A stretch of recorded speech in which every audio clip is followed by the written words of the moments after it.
আসসালামু আলাইকুম প্রিয় দেশবাসী, আশা করি আপনারা সবাই ভালো আছেন। আমিও আলহামদুলিল্লাহ বেশ ভালো আছি। দেশের পরিস্থিতি এখন যাই হয়েছে, সরকার পদত্যাগ, দেশে এই মুহূর্তে জানি অনেক ক্ষয়ক্ষতি হয়েছে। প্রচুর পরিমাণে দেশের বিভিন্ন জেলা, ঢাকা শহর অঞ্চলে অনেক মানুষ হত্যা হয়েছে, হয়রানি হয়েছে। দেশ বর্তমানে অনেক ডাউন আছে। আমি বিনোদ করে প্রিয় দেশবাসীকে অনুরোধ করব, আমরা প্রবাসী যেসব বাইরে আছি বিভিন্ন দেশে বিদেশে বিভিন্ন বিজনেস ক্ষেত্রে, ইনশাল্লাহ আগামী দিনে আমরা এগুলো সফল হবে আমাদের রেমিটেন্স দিয়ে। আপনাদের কাছে বিনোদ করে অনুরোধ, দীর্ঘ কিছুদিন যাই হত্যা, অসংখ্য হত্যা হয়েছে, বিভিন্ন মানুষ শহীদ হয়েছে। এই মুহূর্তে আপনারা দেশকে নিয়ন্ত্রণ রাখবেন।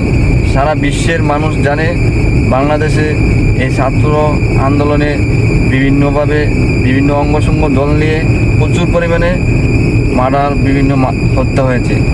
এতে মাঝে আপনারা তাদের জন্য দোয়া করবেন, তারা যেন ব্যস্ত নসিব আল্লাহ দান করে। আর বিশেষ করে যাদের পরিবারগুলা এই থেকে অনেক চিরবিদায় হয়ে গেলে তাদের পরিবারের খোঁজখবর নেবেন, দেশকে শান্তিপূর্ণ দেবেন। দেশ আগামীকাল শুক্রবার, তাদের জন্য দোয়া রাখবেন অবশ্য সবাই যেইখান থেকে আছেন। আর প্রত্যেক ওয়ার্ড, ইউনিয়ন, জেলা সবাই সবার ক্ষেত্রে শান্তিপূর্ণভাবে আপনারা নিরাপত্তা পালন করবেন। যত কিছুই হোক, সময় আছে, আগামী দিনে নতুন সরকার গঠন হবে অবশ্য।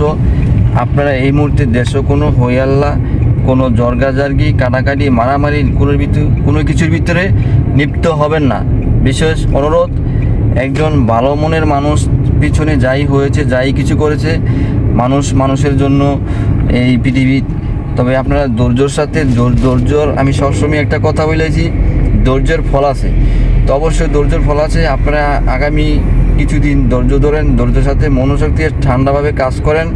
আমার প্রিয় নবী মুহাম্মদ সাল্লাল্লাহু আলাইহি ওয়াসাল্লামের আদর্শ নিয়ে, কোরআনের বাণী নিয়ে, সব কিছু ব্যাখ্যা করি আপনারা দেশকে চালাইবেন, দেশকে স্বতন্ত্র রাখবেন। আর বিশেষ করে এইগুলা সব কিছু মাথায় রেখে চলবেন। দীর্ঘ পূর্ব আমলে বিভিন্ন পূর্ব থেকেই এই আগে পিছনে যেই হোক 10 বছর 15 বছরের ভিতরে যেভাবে আপনারা মিশা চলছেন, ওয়ার্ড এলাকা সব কিছুর ভিত্তি সেইভাবেই আপনারা মিশা চলবেন। সবাই কাঁধে কাঁধ রেখে, হাতে হাত রেখে আপনারা অতিরিক্ত জর্গা সৃষ্টির ভিতরে যাবেন না, মিলামিশা চলবেন, মহাব্বতে চলবেন। এটাই আমার বিশেষ অনুরোধ। যাই তো সারা বিশ্বের মানুষ জানে বাংলাদেশের অবস্থা ভয়াবহ। যদি আপনারা বিভিন্ন পক্ষে দেখা গেছে জর্গা করেন, হত্যা করেন, সব কিছু করেন, তো আবার বিশ্বের মানুষ জানবে, শুনবে। আর বিভিন্ন বাংলাদেশে প্রচুর পরিমাণে দল আছে, জামাত ইসলাম, অন্য অঙ্গসর দল আছে। তো এই দেশটাকে এরা প্রচুর পরিমাণে ডাউন হয়ে যাবে। তো আমি মনে করি কি, আর যারা বালামনের মানুষ অবশ্যই তারা সবাই বলবে দেশ অনেক নিরাপত্তাভাবে, শান্তিপূর্ণভাবে আপনারা সবাই একসাথে ঐক্যভাবে হইয়া আগামী দিনে কীভাবে কী করা যায় সব কিছু চিন্তা সতরে নেবেন। তাই বিনোদ করে অনুরোধ করবো, সবাই ভালো থাকবেন, সুস্থ থাকবেন, জর্গা থেকে বিভিন্ন কিছু থেকে বিরত থাকবেন। সবাই শোক পালন করেন, শহীদ হয়েছে আমার স্বাস্থ্যবাহী দলেরা, ভাইয়েরা। আর অবশ্যই দেশ আগামীতে প্রবাসী ভাইয়েরা সব মিললে আমরা কিভাবে কি করব, দেশে আপনারা বৈশা আন্তর্জাতিকভাবে সুন্দরভাবে দেশ কী করবেন সেটা আপনাদের দায়িত্ব। করতে আপনারা জর্গার ভিতরে এই মুহূর্তে জড়াইবেন না। যা হয়েছে, সময় পরিস্থিতি বুঝা সব কিছু ওকে বুঝা সবাই একসাথে বৈশা ইসলাম অনুযায়ী দেশ চলবে ইনশাল্লাহ।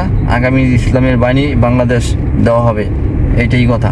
তো সবাই ভালো থাকেন, সুস্থ থাকেন, খোদা হাফেজ।